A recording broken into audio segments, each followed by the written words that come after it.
क्या होगा जब एक अमीर घराने के लोग अपनी मुलाजमा को सिर्फ मुलाजमा नहीं बल्कि अपने खानदान का फर्द समझें। यह सबक आमोज कहानी हमें इंसानियत, हमदर्दी और नेक सलूक की अहमियत सिखाती है। नेक सलूक एक दिल को छू लेने वाली कहानी है जिसमें एक घराना अपनी बीमार मुलाजमा नसरीन बुआ के साथ ऐसा मोहब्बत भरा और हमदर्दाना रवैया इख्तियार करता है जो आज के मुआशरे में कम ही देखने को मिलता है। ये कहानी बच्चों और बड़ों दोनों के लिए खूबसूरत इखलाकी सबक रखती है कि रहम, मोहब्बत और हमदर्दी ही एक बेहतरीन मुआशरे की बुनियाद है। नेक सलूक। मुसन्निफ मुख्तार अहमद। कुलसूम आपी कॉलेज से घर आई तो उनकी 10 साला बहन बबली काफी पुरजोश दिखाई देती थी। ऐसा मालूम देता था कि जैसे कोई अनहोनी बात हो गई है और इस बात को वो कुलसूम आपी को बताने के लिए बेचैन है। वो कपड़े बदलकर जब ड्राइंग रूम में आए तो बबली ने उन्हें बताया, कुलसूम आपी, कल से हमारे घर में नसरीन बुआ की बेटी शकीला काम करने के लिए आया करेगी। ये खबर कुलसूम आपी के लिए बिल्कुल नई थी। उन्होंने हैरत से पूछा, नसरीन बुआ को क्या हुआ है? वो क्यों नहीं आएंगी? बबली ने जवाब दिया, वो बहुत सख्त बीमार हो गई हैं, इसलिए काम पर नहीं आएंगी। जब तक वो ठीक नहीं हो जाती, उनकी जगह उनकी बेटी काम पर आया करेगी। नसरीन बुआ की बीमारी का सुनकर कुलसूम आपी को बहुत अफसोस हुआ। वो अपनी अम्मी के पास आए और उनसे इस बारे में पूछा। उनकी अम्मी ने कहा, कल रात नसरीन बुआ को शदीद बुखार चढ़ गया था। ये आज सुबह मुझे उनकी बहन ने आकर बताया था और ये भी कहा था कि वो चंद रोज तक काम पर नहीं आएंगी। नसरीन बुआ ने खास तौर से ये भी कहलवाया था कि काम करने के लिए वो अपनी बेटी को भेज देंगी। मैंने तो मना करवा दिया है कि इसकी जरूरत नहीं और साथ ही ये भी ताकीद कर दी है कि किसी डॉक्टर को जरूर दिखा दे। मैंने उन्हें कुछ पैसे भी भिजवा दिए थे। ये बातें सुनकर कुलसूम आपी उदास हो गई। नसरीन बुआ बेचारी बीमार थी और इस बीमारी में भी वो उन लोगों का इतना ख्याल कर रही थी।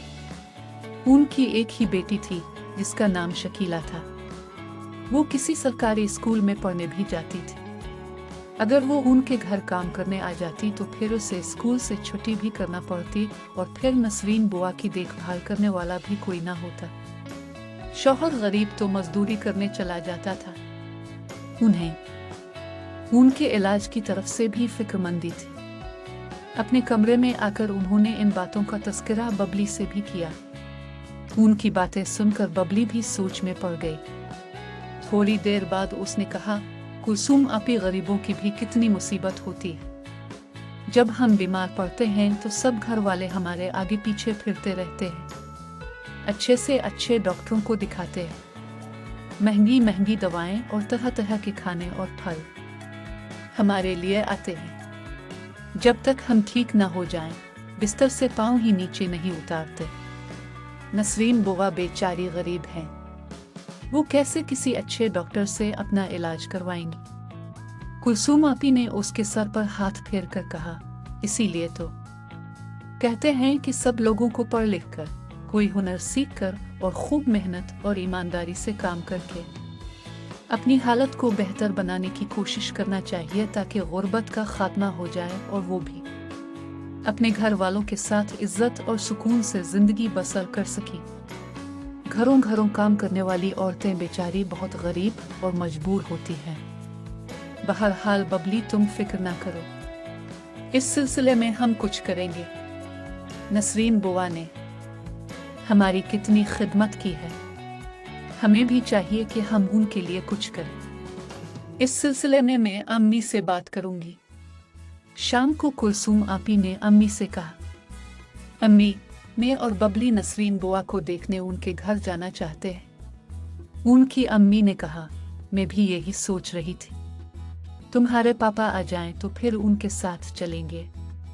थोड़ी देर बाद उनके पापा अशरफ साहब ऑफिस से घर आए तो कुलसूम आपी ने उन्हें सलाम किया और चाय बनाने के लिए चली गई। वो घर आते ही चाय पीना पसंद करते थे। इस दौरान उनकी अम्मी ने अशरफ साहब को नसरीन बुआ की बीमारी के बारे में बताया और ये भी कहा कि वो बच्चों के साथ उनको देखने जाना चाहती है। नसरीन बुआ की बीमारी का सुनकर उन्होंने भी अफसोस का इजहार किया और बोले, तुमने अच्छा सोचा है, हम उन्हें देख कर आएंगे। मैं अपने दोस्त डॉक्टर फरहत को भी फ़ोन करके नसरीन बुआ का एड्रेस देकर उससे कहता हूँ कि वो थोड़ी देर बाद वहाँ पहुँचकर उनका मुआयना करे। ये कहकर वो फ़ोन मिलाने लगे। इतनी देर में चाय आ गई। थोड़ी देर में सब ने चाय पी ली और गाड़ी में बैठकर घर से निकल पड़े। घर में चूंकि कोई नहीं था, इसलिए उसको ताला लगा दिया गया। रास्ते में एक मार्केट आई तो कुलसूम आपी ने गाड़ी रुकवा कर नसरीन बुआ के लिए ढेर सारे फल, दलिए और बिस्कुटों के पैकेट खरीदे। नसरीन बुआ का घर ज्यादा दूर नहीं था। वो लोग थोड़ी देर में ही उनके घर पहुंच गए। नसरीन बुआ का घर टूटा फूटा था। उस पर रंग किए हुए भी अरसा हो गया था। उनका दरवाजा भी खस्ता हालत में था और उस पर टाट का एक पर्दा पड़ा हुआ था। बबली ने दरवाजे पर दस्तक दी तो शकीला ने दरवाजा खोला। वो 10-12 साल की एक दुबली पतली सी लड़की थी। शकीला उन्हें पहचानती थी। उन्हें देखकर वो बहुत खुश हुई और उन्हें लेकर अंदर आई। कुलसूम आपी ने साथ लाया हुआ सामान उसको दे दिया। अंदर आकर उन्होंने देखा नसरीन बुआ एक चारपाई पर लेटी हुई थी और उनका शौहर उनके माथे पर गीले कपड़े की पट्टियां रख रहा था। उन्हें तेज बुखार था। नसरीन बुआ ने उन लोगों को देखा तो हैरान रह गई। उन्होंने बिस्तर पर उठकर बैठने की कोशिश की तो कुलसूम आपी की अम्मी ने हाथ के इशारे से उन्हें उठने से मना कर दिया और खुद भी उनके पास बैठ गई और हाल अहवाल पूछने लगी। उनका शौहर जल्दी से दूसरे कमरे में गया और वहां से उनके बैठने के लिए मोढ़े उठाकर ले आया। वो सब उन पर बैठ गए। नसरीन बुआ ये सोचकर घबरा गई थी कि उन लोगों ने खामखा उनके घर आने की जहमत की थी। वो बार बार कुलसूम आपी की अम्मी का शुक्रिया अदा कर रही थी। कुलसूम आपी की अम्मी ने शिकायत भरे लहजे में कहा, बुआ मैं तो आपसे बहुत नाराज हूँ। आपने अपनी बहन से ये क्यों कहलवाया था कि आप शकीला बेटी को काम करने के लिए हमारे घर भेज देंगी? मैंने सोचा था कि मैं जाने कब ठीक होंगी। आप लोगों को काम की तकलीफ हो जाएगी। मैं तो उसके स्कूल में छुट्टी की दरखास्त भी भिजवा रही थी ताकि वो बेफिक्री से आपके घर काम करे।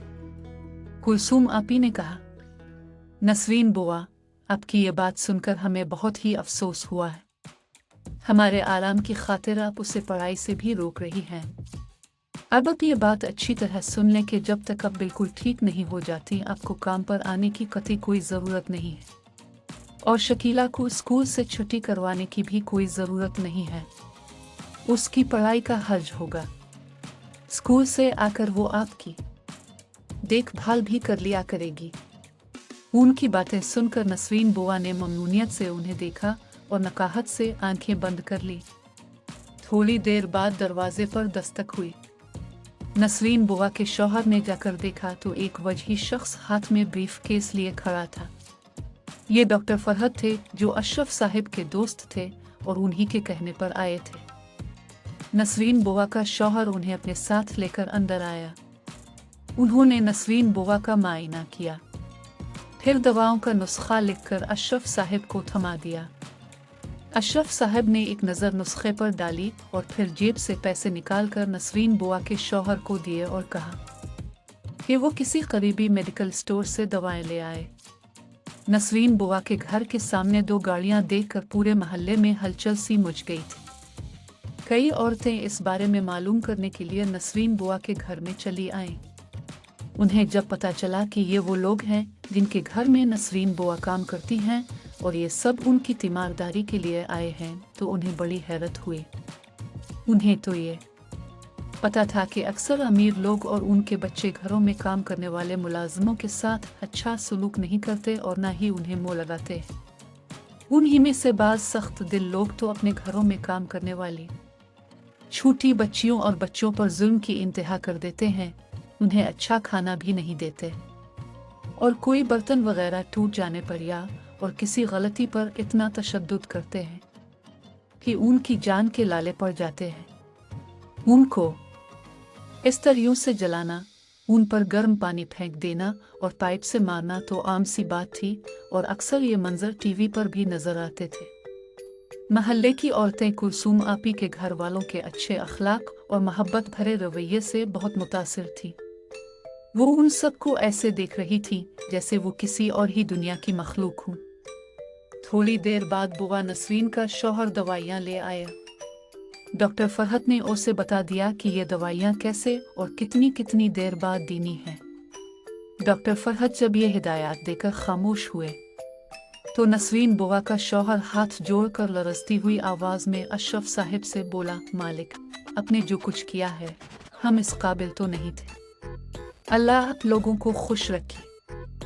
अशरफ साहब ने उसके शाने पर हाथ रखकर कहा, भाई हमें गुनाहगार ना करो, हमने कुछ भी नहीं किया है। नसरीन बुआ हमारे घर के एक फर्द की हैसियत रखती हैं। उनकी बीमारी से हम सब लोग ही बहुत परेशान हो गए हैं। उनको आराम की ज़रूरत है। उनका बहुत ख्याल रखना। इंशाअल्लाह ये जल्द ठीक हो जाएंगे। डॉक्टर साहब उन्हें कल फिर देखने आएंगे। थोड़ी देर बाद वो लोग चलने के लिए तैयार हो गए। कुलसूम आपी की अम्मी ने अपने पर्स में से 3000 रुपए निकालकर नसरीन बुआ को दिए और बोले, बुआ इन पैसों के फल खाना और दूध पीना। नसरीन बुआ की आंखों में आंसू आ गए थे। महल्ले की औरतों में से एक ने कहा, नसरीन तो कितनी खुशकिस्मत है कि जहाँ तो काम करती है वो लोग कितने अच्छे हैं, तुझसे कितनी मोहब्बत करते हैं और तेरा कितना ख्याल करते हैं। काश सब लोग ऐसे ही हो जाएं। कुलसूम आपी की अम्मी ने कहा, बहन, नसरीन बुआ ने हमारी बहुत खिदमत की है। अब ये बीमार हो गई हैं तो ये हमारा फर्ज बनता है कि हम इनकी देखभाल करें। लेकिन बेगम साहिबा, दूसरे बहुत से लोग तो ऐसा नहीं करते। वो तो अपने नौकरों की बहुत बेइज्जती करते हैं। ज़रा ज़रा सी गलती पर उन्हें सजाएं देते हैं और बहुत तशद्दुद करते हैं। ये गरीब लोग किसी से कुछ कहते भी नहीं और रुपीट कर खामोश हो जाते हैं। उस औरत की बात पर कुलसूम आपी बोली, जो भी ऐसा करता है बहुत गलत करता है और ये बहुत बड़ा गुनाह है। सब इंसान बराबर हैं। अल्लाह ने किसी को अमीर बनाया है और किसी को गरीब। जिन लोगों को अल्लाह ने दौलत दी है और उनके हालात अच्छे किए हैं, उन्हें चाहिए कि वो अपने दिल में खौफ खुदा रखें और अपने से कमतर लोगों पर ना तो कोई ज़्यादती करें और ना उनकी दिल आज़ारी। इससे अल्लाह ताला बहुत नाराज़ होता है। फिर इस जुल्म और सितम का निशाना बनने वालों के दिल से जो बद्दुआ निकलती है उससे भी डरना चाहिए। मैंने एक हदीस शरीफ भी पढ़ रखी है जिसका मफ़हूम यह है कि अल्लाह भी अपने उन्हीं बंदों पर रहम करता है जो रहम दिल होते हैं। उधर डॉक्टर फरहत अशरफ साहिब से धीमी आवाज़ में कह रहे थे, यार अशरफ, तुम्हारे और तुम्हारे घर वालों के इस नेक सलूक से तो मैं भी हैरान रह गया हूँ। मेरी बीवी खुद अपनी मुलाजमा से ज़्यादा अच्छा सलूक नहीं करती है। आज घर जाकर ये वाक़या उसे बताऊंगा कि तुम लोगों का मुलाजमों के साथ कैसा सलूक होता है। शायद वो भी रास्त पर आ जाए। अशरफ साहिब ने मुस्कुराकर सर हिला दिया। थोड़ी देर बाद वो लोग वहाँ से जाने के लिए नसरीन बुआ के घर से निकले। जाते जाते बबली ने शकीला से कहा, शकीला, तुम किसी दिन अपनी अम्मी के साथ हमारे घर आओगी तो मैं तुम्हें बहुत सारी कहानी की किताबें और खिलौने दूंगी और हम इकट्ठे खेलेंगे भी। शकीला ये सुनकर खुश हो गई। जब वो लोग रवाना हो गए तो वो देर तक हाथ हिलाकर उनको खुदा हाफिज कहती रही। अखलाकी सबक। इस कहानी के ज़रिए हमें यह सबक मिलता है कि हमें अपने इर्द गिर्द मौजूद कमज़ोर और ज़रूरतमंद लोगों के साथ अच्छा सलूक करना चाहिए, क्योंकि यही असल इंसानियत है।